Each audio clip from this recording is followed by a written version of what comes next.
In the case of AllonX using multi-unit abutments, the final prosthesis is fixed by screw fixation. That is, the multi-unit abutment is connected to the fixture and secured with a retaining screw, and then the prosthesis is again screw-retained to the multi-unit abutment, resulting in a double screw-retained structure.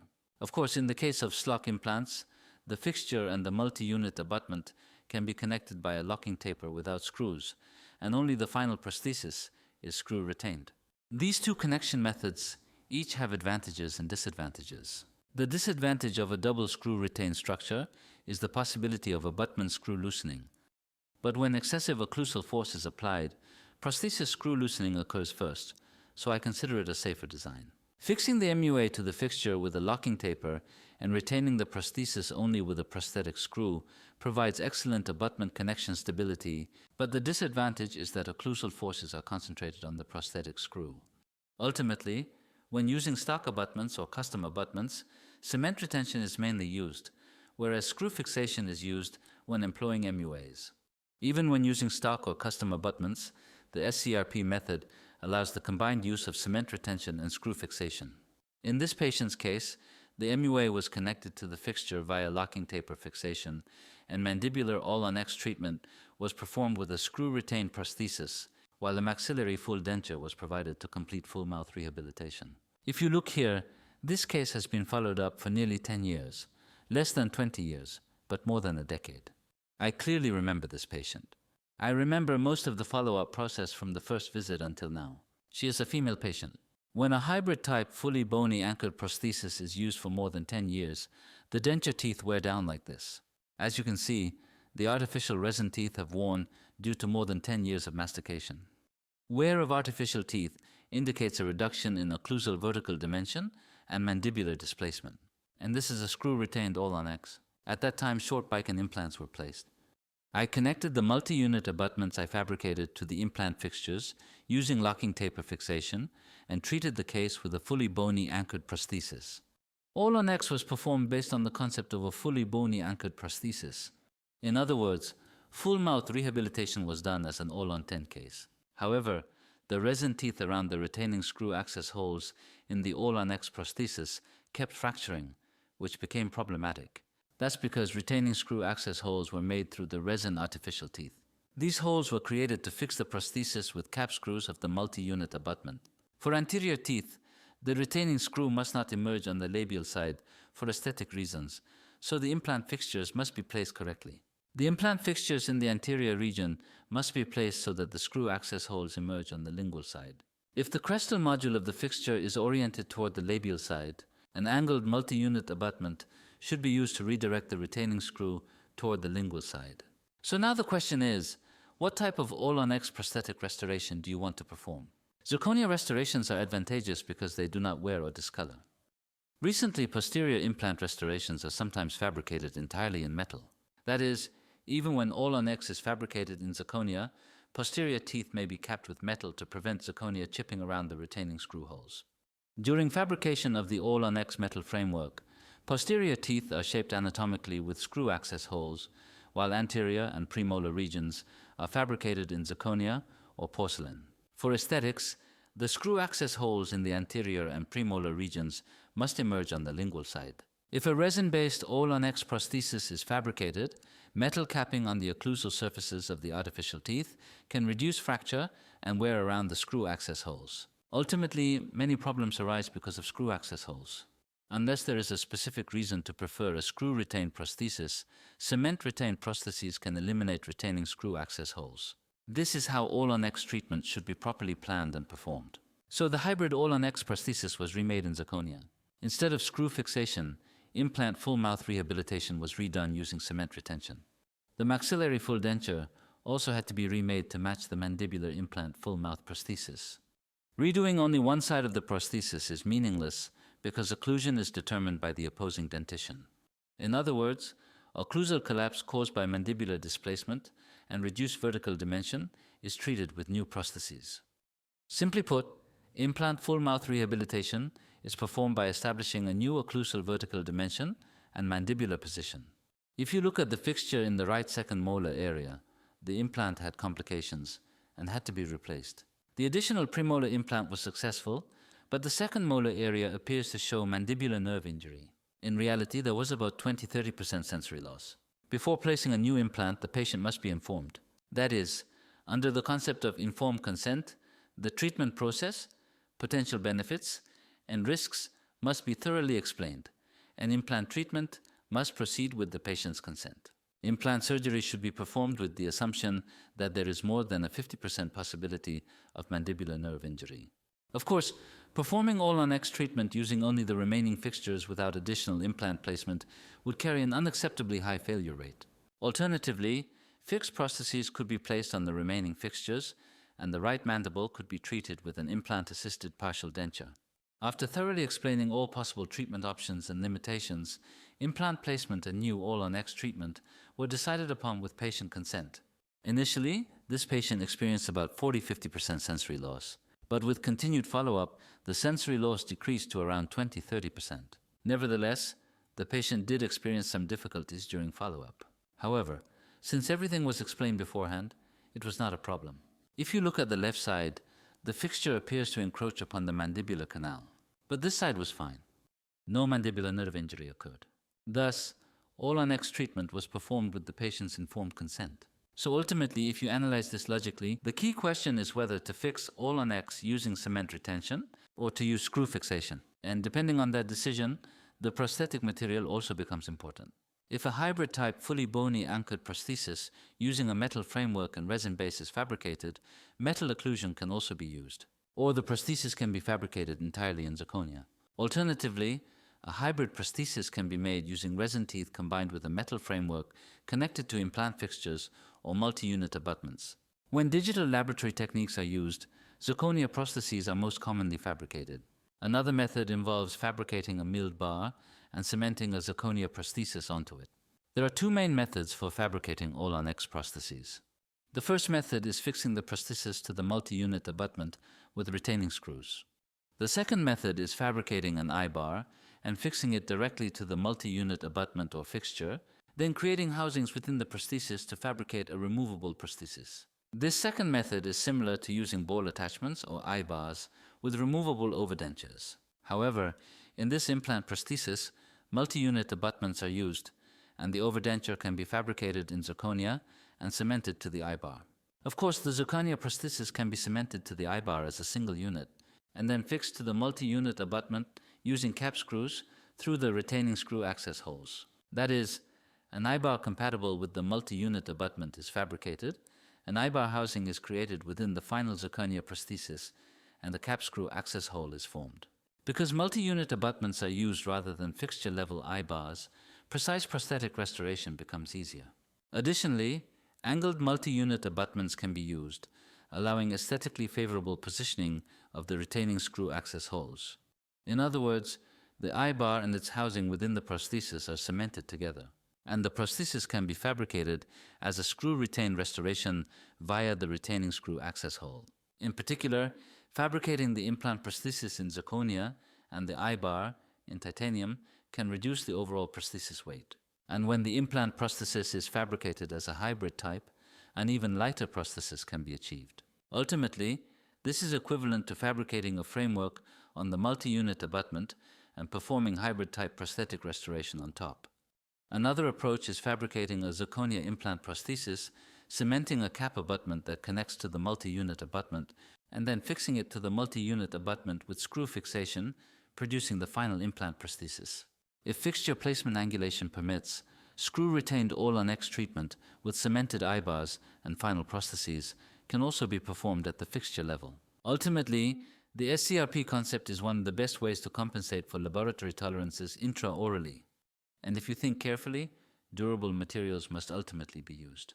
Whether to fabricate a full-mouth prosthesis in zirconia and cement retain it, or to fabricate a hybrid-type fully bony anchored prosthesis using resin teeth, these decisions significantly affect the longevity of implant treatment. In other words, the materials and connection methods used for AllonX prostheses influence long-term implant success. Initially, hybrid prostheses using resin teeth were most commonly used among the three prosthetic options. Currently, full-mouth rehabilitation is mainly performed using digital techniques. However, Older full-mouth implant cases were treated with hybrid AllonX prostheses fabricated using analog methods. Interestingly, their success rate has been very high. The patient shown earlier is one of several cases where prosthetic retreatment was performed. In other patients, what is predictable is this. They are unlikely to go to another clinic for follow-up. That's how it is. They are probably continuing to use their AllonX prostheses without issues. Most of these patients are elderly, so they likely use their AllonX prostheses for the rest of their lives. Ultimately, considering function, aesthetics, and longevity of treatment outcomes, AllonX is a reasonable option. I have performed implant full mouth rehabilitation for a very long time. I remember treating a substantial number of cases. I also frequently perform full mouth rehabilitation on natural dentition. I perform full mouth rehabilitation for both partially edentulous and completely edentulous patients. Full mouth rehabilitation for completely edentulous patients is full denture treatment. If such a patient develops a problem, would they go to another clinic? No matter what, they will come back. So the question is, how and with what connection method do you want to restore the prosthesis? Do you want to perform cement-retained implant full mouth rehabilitation? Or do you want to perform screw-retained implant prosthetic restoration? Many dentists prefer screw fixation because loosening the screws makes prosthesis repair easier. But what if the retaining screw emerges on the labial side? In many maxillary anterior implant cases, screw-retained prostheses are not easily feasible. If the retaining screw access hole emerges labially, aesthetic problems occur. When mandibular anterior teeth are lost, labial alveolar bone resorbs first. Therefore, placing mandibular anterior implants according to available bone naturally directs them lingually. In the mandible, implant fixtures can be placed so that screw access holes emerge lingually. But in the maxillary anterior region, labial bone also resorbs first after tooth loss. However, while the mandible has abundant labial bone, the maxillary anterior region has bone mainly on the palatal side. Therefore, when implant fixtures are placed according to available bone in the maxillary anterior region, screw access holes almost always emerge labially. Intentionally placing implants more lingually can allow for screw-retained prostheses, but the surgical failure rate increases. Placing implants based on bone anatomy and placing them based on prosthetic requirements result in different directions. This is why a lot of discussion is happening in Korea now. Because screw-retained prostheses are preferred, clinicians try to force screw fixation whenever possible. That's because many have not experienced locking taper abutment connections. When abutments are fixed to fixtures using locking taper connections, they almost never loosen. Therefore, even with cement-retained prostheses using locking taper abutment connections, long-term implant stability without screw loosening is excellent. In contrast, Morse taper screw connections loosen frequently, which is why screw fixation is preferred. In other words, Morse taper screw connections loosen often. So when screws loosen after cement-retained prosthetic treatment, there is no way to manage it, forcing the use of screw fixation. Conversely, with locking taper fixation, screw loosening is rare or non-existent, allowing both screw-retained and cement-retained approaches. Ultimately, Morse taper screw fixation requires retightening whenever the retaining screw loosens, which is why screw-retained prostheses are used. And for aesthetic reasons, screw access holes must be positioned lingually. That's obvious. What happens if an anterior implant prosthesis has a labial screw access hole? It's unacceptable. So when people talk about screw-retained prostheses, I think many haven't actually done enough cases. For us, implant treatment is part of everyday clinical practice. So when asked why we do it this way, there's really nothing special to explain. People say that AllonX and various implant prostheses should be screw-retained so they can be removed if necessary. But it's not feasible for every case. For example, let's consider a maxillary anterior single implant replacement. Suppose an implant is placed to replace a missing central incisor. How should the implant fixture be placed? Can you always place it so the screw access hole emerges lingually? In most cases, that increases the risk of damaging the labial bone plate. In maxillary anterior regions with bone loss, labial bone plate perforation is highly likely. When bone loss is severe, there may be almost no labial bone. So how should the implant fixture be placed? If the fixture is placed according to residual bone, it usually flares labially due to anterior angulation. In most cases, the implant fixture tilts labially, yet clinicians still insist on using screw-retained prostheses only. But does that really work? It's a very simple question. This is a common anterior implant case, and fixture placement direction determines the prosthetic restoration method. So if the screw access hole cannot emerge lingually due to implant angulation, what should be done? You already know. A custom abutment. Ultimately, the custom abutment is screw fixed to the fixture. Then how should the prosthesis be fixed to the abutment? How is the prosthesis retained on the custom abutment? It will be cement retained. In other words, the custom abutment is screw fixed and the prosthesis is cemented onto it.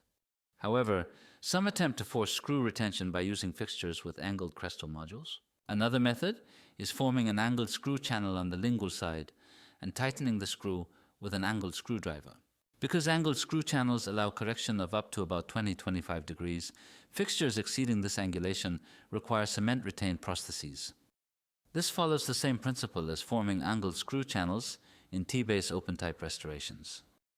That is the SCRP implant prosthetic approach. In anterior implants, aesthetic prosthetic treatment cannot be achieved if screw access holes are placed labially. It makes no sense. Therefore, the custom abutment is screw fixed to the fixture and the prosthesis is cemented onto the custom abutment. So what happens next? There is a high likelihood of screw loosening at the custom abutment. The screw loosens inside the prosthesis. Then what do? Since it is difficult to immediately remove the prosthesis and retighten the abutment screw, it is often left untreated. Then what happens as abutment mobility increases? Peri-implantitis develops. Then the peri-implant bone resorbs extensively, and subsequent management becomes very difficult. Because screw loosening occurs frequently, some dentists call patients annually to perform screw retightening. But what if an anterior prosthesis using a custom abutment is cement retained? You can't retighten the screw. Isn't that contradictory? That argument makes no sense at all. Even common sense tells you it's illogical.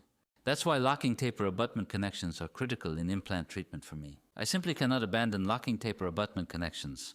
There is no abutment connection other than locking taper that can remain stable for decades. Without it, anterior implant treatment becomes extremely unstable. When problems occur, you end up constantly managing complications. Screws keep loosening.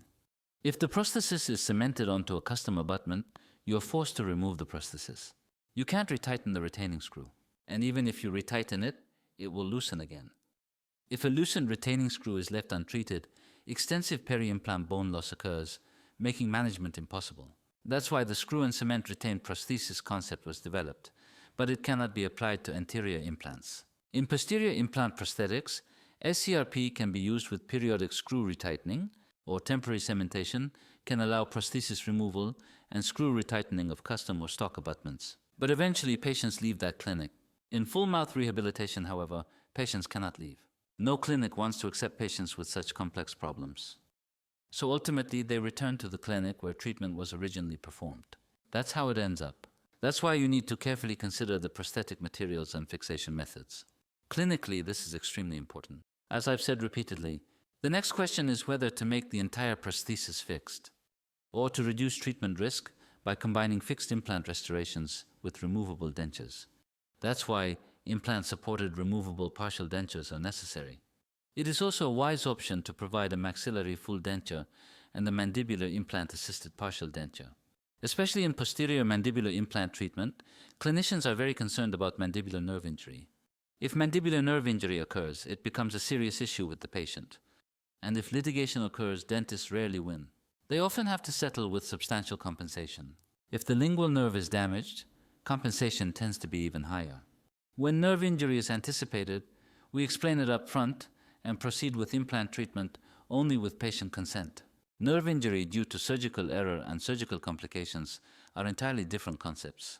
Nevertheless, we provide repeated consultations. If the patient consents to the risk of nerve injury, implant surgery is performed. If not, removable dentures are recommended. In anterior regions, implants can usually be placed, so fixed prosthetic treatment is performed. Implant fixtures can be placed up to the first premolar. Thus, anterior regions receive fixed implant prostheses, while posterior regions require removable partial dentures. Some patients still choose implant treatment, despite understanding the risk of mandibular nerve injury. Think about it. In orthopedics, limbs may be amputated to save a patient's life. Who wants to lose their leg? But sometimes the situation leaves no alternative. I have a close friend who is an orthopedic surgeon. He always says the same thing. That dentistry must be nice. Once the mouth is closed, problems aren't visible. Even missing teeth aren't obvious, and patients have many teeth. He says he saved a patient's life by amputating a leg, but the patient comes back repeatedly cursing him for making life miserable after the amputation. At the time, amputating the leg saved the patient's life. He saved the patient. Yet the patient complains every time they return. That's why he says dentistry doesn't have those kinds of problems. But I tell him dentistry has its own difficulties. Dental treatment is also very challenging. He says orthopedics involves cutting, fixing, tightening, and drilling outside the body, which is physically demanding. But dentistry requires working inside the mouth, where visibility is limited. When you think about it from that perspective, dentistry may actually be more difficult. Still, these situations are emotionally challenging. That's why we discuss mandibular nerve injury with patients.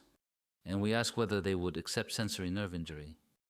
Many patients say it's not ideal, but still choose implant treatment.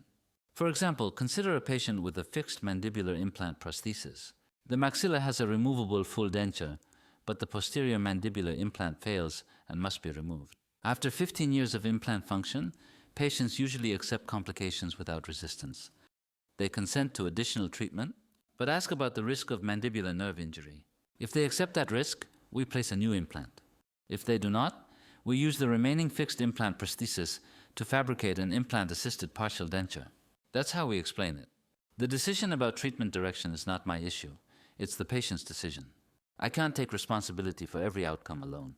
This is the patient's issue. So for me, both fixed and removable prostheses are possible. So you explain it to the patient, and then proceed according to the patient's choice. If you stubbornly insist only on AllonX, the risk of medical accidents increases. For example, placing too few implant fixtures and creating an excessively large prosthetic restoration with a forced cantilever, or aggressively attempting to place implants in the posterior region, resulting in mandibular nerve injury. There are quite a lot of patients with mandibular nerve injury. There could be various reasons for that. So the point is that we should try to explain things properly. We should clearly explain the possibilities and limitations of treatment to the patient, and then follow the patient's decision. Ultimately, whether to choose a fixed prosthesis or a removable prosthesis is a very important issue. And based on accurate analysis and diagnosis, a treatment plan should be established to determine the feasible treatment options.